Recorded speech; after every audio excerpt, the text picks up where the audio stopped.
ರಾಜಕೀಯ ದ್ವೇಷಕ್ಕಾಗಿ ಅಧಿಕಾರದ ದುರ್ಬಳಕೆ ಆಗಬಾರದು.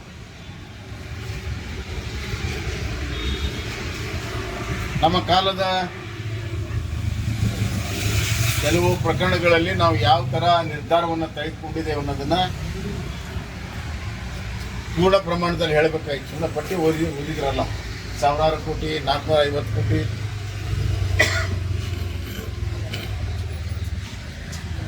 ಈಗ ಅವ್ರು ರೆಡ್ ಹ್ಯಾಂಡ್ ಸಿಕ್ಕಾಕೊಂಡಿದ್ದಾರೆ, ಅದು ಪುರಾವೆಗಳಿದ್ದಾವೆ. ಆ ರೀತಿ ಎಲ್ಲ ವಿವರಗಳನ್ನು ಕೊಡಬೇಕಲ್ಲ. APMCಯಲ್ಲಿ ಅವತ್ತು ನಾನು ಮಂತ್ರಿ ಇರಲಿಲ್ಲ, ಮಂತ್ರಿ ಅಂತ ಹೇಳಿದೆ, ನಾನು ಮಂತ್ರಿ ಇರಲಿಲ್ಲ, ನಾನು ಗೃಹ ಸಚಿವ. ಆದಂಥ ಸಂದರ್ಭದಲ್ಲಿ ಬ್ಯಾಂಕಿನ ಡಿಪಾಸಿಟನ್ನು ದುರುಪಯೋಗ ಮಾಡಿಕೊಂಡಿದ್ದ ಬ್ಯಾಂಕಿನವರು ಮತ್ತು ಕೆಲವು APMC ಅಧಿಕಾರಿಗಳಂತ ಗೊತ್ತಾದ ಮೇಲೆ ಕೂಡಲೇ ಕೇಸನ್ನು ದಾಖಲೆ ಮಾಡಿ ಸಸ್ಪೆಂಡ್ ಮಾಡಿ ಬ್ಯಾಂಕಿನ ಅಧಿಕಾರಿಗಳನ್ನು ಅರೆಸ್ಟ್ ಮಾಡಿಸಿ ಕೊನೆಗೆ ಬಡ್ಡಿ ಸಮೇತವಾಗಿ ಹಣ ವಾಪಸ್ ಬಂದಿದೆ. ಬಡ್ಡಿ ಸಮೇತವಾಗಿ ಬ್ಯಾಂಕಿನವರು ವಾಪಸ್ ಹಾಕಿದ್ರು. ಸುಮಾರು 48 ಕೋಟಿ ರೂಪಾಯಿ ಡಿಪಾಸಿಟ್ ದುರುಪಯೋಗ ಮಾಡ್ಕೊಂಡಿದ್ರು. 52 ಕೋಟಿ ರೂಪಾಯಿಯನ್ನು ಬಡ್ಡಿ ಸಮೇತವಾಗಿ ಅವರು ವಾಪಸ್ಸು ಅಕೌಂಟಿಗೆ ಹಾಕಿದ್ರು. ಈಗಲೂ ಕೂಡ ಯಾರು ತಪ್ಪಿಸಿದ್ರು ಅವ್ರ ಮೇಲೆ ಕೇಸ್ ನಡೀತಾ ಇದೆ. ಇನ್ನೊಂದು ಹೇಳ್ತಾರೆ ಅವರು, ಗೋವಿ ನಿಗಮದಲ್ಲಿ ಕಾಮಗಾರಿಯಲ್ಲಿ ಅವ್ಯವಹಾರ ಆಗಿದೆ ಅನ್ನುವಂಥ ಆಪಾದನೆ ಇದೆ. ಅದನ್ನು ಗಮನಕ್ಕೆ ಬಂದ ತಕ್ಷಣವೇ CID ಎಂಕ್ವೈರಿ ಮಾಡಿಸಿದವರು ನಾವೇ.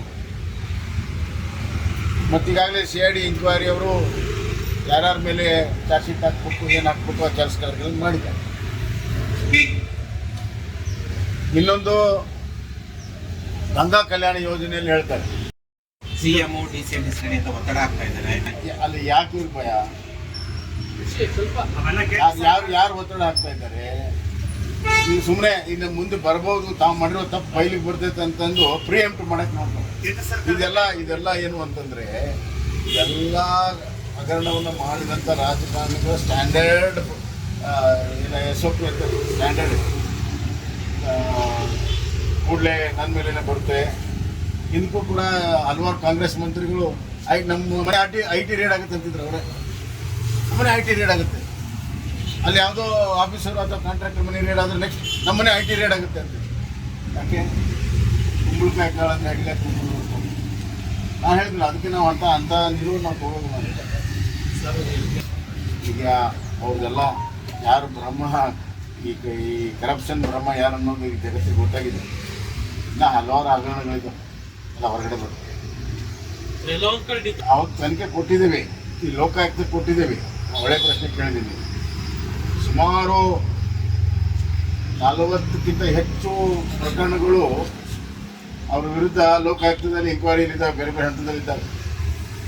ಉದಾಹರಣೆಗೆ BBMPಯಲ್ಲಿ 68% ಹೆಚ್ಚಿಗೆ ಕೊಟ್ಟಿದ್ದಾರೆ. 68% ಹೆಚ್ಚಿಗೆ ಹಣ ಕೊಟ್ಟಿದ್ದಾರೆ ಟೆಂಡರ್ಗಿಂತ. ಇದಕ್ಕಿಂತ ಉದಾಹರಣೆ ಬೇಕಾ? ಏನಪ್ಪ, ಕೇಂದ್ರದ ಬಜೆಟ್ನಲ್ಲಿ ಸಾಕಷ್ಟು ಇನ್ಫ್ರಾಸ್ಟ್ರಕ್ಚರ್ಗೆ, ರೈಲು, ರೋಡು ಮತ್ತು ಸ್ಮಾರ್ಟ್ ಸಿಟಿ ಎಲ್ಲ ಯೋಜನೆಗಳಿಗೆ ಹೆಚ್ಚಿನ ಹಣ ಬರುವಂಥ ನಿರೀಕ್ಷೆ ಇದೆ.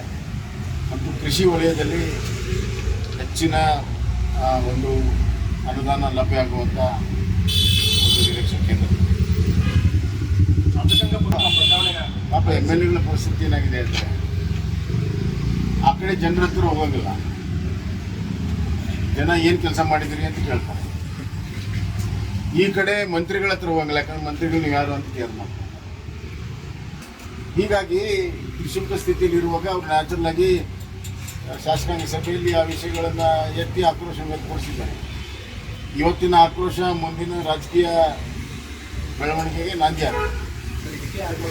ಇದಂತೂ ಸ್ವಾಗತ ಮಾಡ್ತೀನಿ.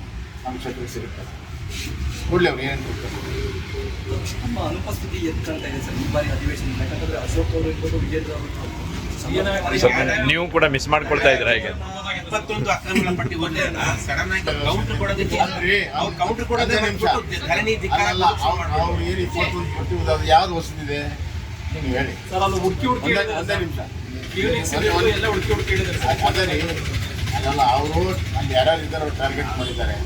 ಈಗ ಹೋಗಿ ಅದ್ಯಾವುದು ಪರಶುರಾಮ್ ಒಂದಿದು ಸುನೀಲ್ ಅಲ್ಲಿ ಮಾತಾಡ್ತಾನಂತ ಅಶ್ವಥ್ ನಾರಾಯಣ್ ಮಾತಾಡ್ತಾನೆ ಅಂತೇಳಿ ಕ್ಯೂನೆಕ್ಸ್ ಅವರು ಟಾರ್ಗೆಟ್ ಮಾಡಿ ಬಾಯಿ ಮುಚ್ಚೋ ಪ್ರಯತ್ನ ಮಾಡ್ತಾ ಇದ್ದಾರೆ. ಇನ್ನೂ ಜಾಸ್ತಿ ಆಗುತ್ತೆ ಬಾಯಿ ಬಗ್ಬಡಿತೀವಿ ಅಂತ ಹೇಳಿದ್ದಾರೆ ಸರ್. ಯಾರು ಇದ್ದಾರೋ ಅವ್ರನ್ನ ತಪ್ಪಿದಷ್ಟು ಜೈಲಿಗೆ ಹಾಕ್ತೀವಿ. ಏನು ಪ್ರೋಕ್ ಮಾಡೋ ಅವಶ್ಯಕತೆ ಇಲ್ಲ. ಯಾರು ಬಗ್ಬಿಡೋಕ್ಕೆ ಸಾಧ್ಯ ಇಲ್ಲ. ನೀನು ಸಿ ಎಂ ಹೇಳಿದ್ರಲ್ಲ ಅಲ್ಲಿ ಬಗ್ಬಿಡ್ತೀವಿ ಅಂದ್ರು ನಾವೇನು ಬೆದರಿಸ್ತಾ ಇಲ್ಲ ಅಂತಾರೆ. ಇದು ಯಾರು ಸತ್ಯ? ಒಂದು ಅವ್ರ ಮುಖಕ್ಕೆ ಮಸಿ ಬೆಳೆದಿದೆ, ಎಲ್ಲರ ಮುಖಕ್ಕೆ ಮಸಿ ಬೆಳೆದು ನಾವೆಲ್ಲರೂ ಒಂದೊಂದು ತೋರಿಸೋ ಪ್ರಯತ್ನ ಮಾಡ್ತಾ ಇದ್ದಾರೆ. ಅದು ಬಿಟ್ಟರೆ ಏನೂ ಇಲ್ಲ. ಚುನಾವಣೆ ತಯಾರಿ ಹೀಗಾಗಿ ಯಾರು ಸರ್ ಅಭ್ಯರ್ಥಿ? ಉಪಚುನಾವಣೆ ನಡೀತಾ ಇದೆ. ನಮ್ಮ ಪಕ್ಷಕ್ಕೆ ಒಂದು ಟೀಮ್ ಮಾಡಿದ್ದೀವಿ, ಎಲ್ಲ ಹೋಗ್ತಾ ಇದ್ದಾರೆ. ಕಾರ್ಯಕಾರಿ ಸಮಿತಿ, ಜಿಲ್ಲಾ ಕಾರ್ಯಕಾರಿ ಸಮಿತಿ ಆಗಿದೆ. ತದನಂತರ ನಮ್ಮ ಕ್ಷೇತ್ರ ಸದಾ ಸಿದ್ದಿದ್ದೇವೆ. ಅಭ್ಯರ್ಥಿ ಆಯ್ಕೆಗಳ ಪ್ರಕ್ರಿಯೆಯನ್ನು ಪ್ರಾರಂಭ ಆಗಿಲ್ಲ. ಪಕ್ಷದಲ್ಲಿ ಸರ್ವೆ ಮಾಡಿ ಅಭಿಪ್ರಾಯಗಳನ್ನು ಕೇಳಿ ಅಲ್ಲಿಂದ ಏನು ಅಸಲು ಬರ್ತವೆ ರಾಜ್ಯದ ಕೋರ್ಟ್ ಸಂಗೀತ ಕಮಿಟಿಯಲ್ಲಿ ಇತ್ತು. ಅದು ಅನುಮೋದನೆ ಮಾಡಿ ಕೇಂದ್ರ ಪಾರ್ಲಿಮೆಂಟ್ರಿ ಕೋರ್ಟ್ ಮಾಡುವಂಥದ್ದು ಒಂದು ವ್ಯವಸ್ಥೆ ಇದೆ. ನಮ್ಮ ಪುತ್ರ ಕೂಡ ಕ್ಷೇತ್ರದಲ್ಲಿ ಆಕ್ಟಿವ್ ಆಗಿದ್ದಾರೆ. ನಮ್ಮ ಪುತ್ರ ಕೂಡ ಕ್ಷೇತ್ರದಲ್ಲಿ ಆಕ್ಟಿವ್ ಆಗಿದ್ದಾರೆ. ಎಲ್ಲಿದ್ದಾರೆ ತೋರಿಸ್ಕೊಡಿ. ಕಾನ್ಸ್ಟಿಟ್ಯೂನ್ಸಿಯಲ್ಲಿ ನೀವು ಹೇಳಿದ ತಕ್ಷಣ ಆಗ್ಬಿಟ್ಟಿದ್ರೆ ಒಂದು ಸತಿ ಅದು ಹೋಗಿದ್ದಾರೆ. ಸುಳ್ಳು ಹೇಳ್ಬೇಡಿ ಬೆಂಗಳೂರಲ್ಲಿ. ಇರ್ಬೋದು ನಿಮ್ಮ ನನ್ನಂತ ಇದುವರೆಗೆ ಯಾರು ಬಂದು ಹೇಳಿಲ್ಲಪ್ಪ. ನಿನಗೆ ಬಂದು ವಿಚಾರದಲ್ಲಿ ಹಿಂಗೆ ಹೇಳ್ತೀರಿ ನೀವು. ಇಲ್ಲ ನನ್ನ ಟಿಕೆಟ್ ನಾನು ಮೇಲ್ನವ್ರು ಕೊಟ್ಟರು. ಅವಾಗ ನಾನು ಎಲ್ಲಾದರೂ ಹೋಗಿ ಎಲ್ಲಾದರೂ ಏನೋ ಮಾಡಿದ್ದೀನಿ.